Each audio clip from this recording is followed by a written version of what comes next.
আইন আছে, আইন আছে বলে আজও যারা দলিত সম্প্রদায়ের মানুষ, যারা অভাবগ্রস্ত মানুষ, যারা একেবারে নিম্ন শ্রেণীর মানুষ, তারা আজকে যে বেঁচে আছে বলবেন কেন? আর পশ্চিমবাংলায় যে সমস্ত আমরা সোশ্যাল মিডিয়ায় আইনজীবীদের দেখতে পাচ্ছি, তার মধ্যে একটা আইনজীবী হচ্ছে মোফাক্কেরুল ইসলাম।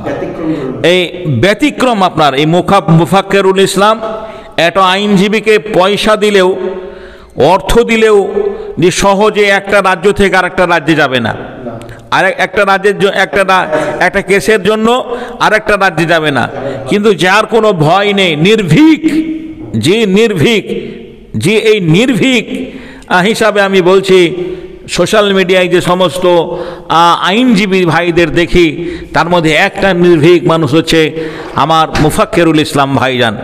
মোফাক্কেরুল ইসলামের যে এত অবদান রয়েছে, অনেক ছেলে, সাধারণ ছেলে হয়তো ব্যতিক্রম, তার নিজের ভুলের জন্য ফেঁসে গেছে, বিদেশ থেকে তার নামে কেস আছে, সেই কেসটা কিভাবে সে কেসের আইন থেকে, কেস থেকে বাঁচবে, সেইটা বাঁচার জন্য যে একটা দেশ থেকে আরেকটা দেশে, কোথায় কেরালায়, কর্ণাটকে, ত্রিপুরা, মধ্যপ্রদেশ, হরিয়ানা, বিভিন্ন রাজ্যে উনি ছুটে যান মানুষকে বাঁচানোর স্বার্থে, যে কেসের হাত থেকে বাঁচানোর স্বার্থে, যাতে সেই সাধারণ মানুষটা সাধারণভাবে জীবনযাপন করে।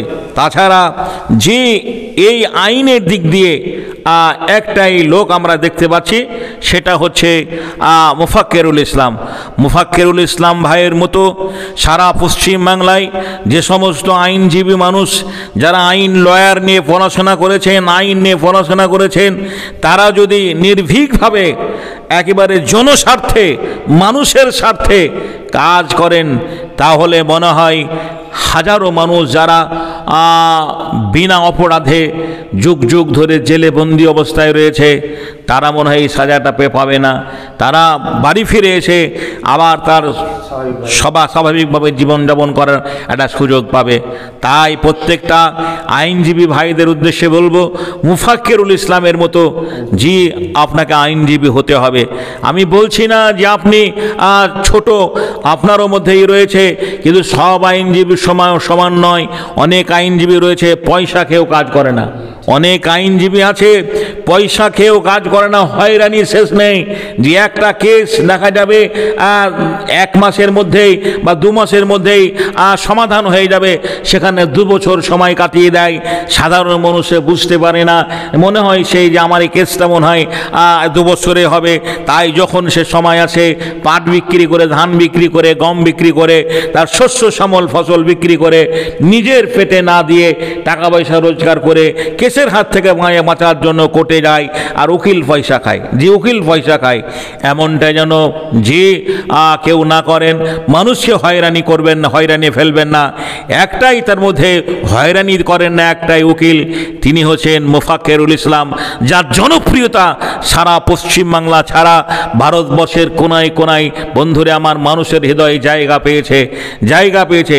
মানুষ যদি সৎভাবে নিজের ব্রেনটাকে, যে আমি আইনজীবী, আমি এই নিয়ে পড়াশোনা করেছি, মানুষকে আমি বিপদে ফেলবো না, মানুষকে আমি বিপদের হাত থেকে উদ্ধার করব, মানুষকে আমি বিপদের হাত থেকে বাঁচাবো, এই মনোবৃত্তি নিয়ে যদি মানুষ এগিয়ে যায়, তাহলে মনে হয় মোফাক্কেরুল ইসলামের মতোই সব আইনজীবী মানুষের হৃদয়ে জায়গা পাবে, সব হৃদয়ে মানুষের কাছে জায়গা পাবে। এবং শুধু মোফাক্কেরুল ভাই বা ভারতবর্ষের মাটিতে নয়, আমরা সোশ্যাল মিডিয়ায় দেখি বাংলাদেশ থেকেও, মালয়েশিয়া থেকেও, সৌদি থেকেও, বিভিন্ন দেশ থেকে মানুষ তার জন্য দোয়া করেন, কমেন্ট করেন, যে আল্লাহ তাকে যেন দীর্ঘায়ু করেন, তাকে হায়াত দারাজ করেন, তাকে যেন আল্লাহ বাঁচিয়ে রাখেন। আল্লাহর কাছে পরিশেষে দোয়া করি, মোফাক্কেরুল ভাইয়ের মতো সারা পশ্চিমবাংলায় হিন্দু মুসলমান জাতি ধর্ম নির্বিশেষে যারা লয়ার আছেন, আইনজীবী রয়েছেন তারা যেন এইভাবে কাজ করলে পরে দেশটা আরও সুন্দরভাবে গড়ে উঠবে। আল্লাহর কাছে পরিশেষে দোয়া করি সকলকে যেন সৎভাবে চলার পর যে তৌফিক দান করেন। ওয়া আখিরু দাওয়ানা আলহামদুলিল্লাহি রাব্বিল আলামিন।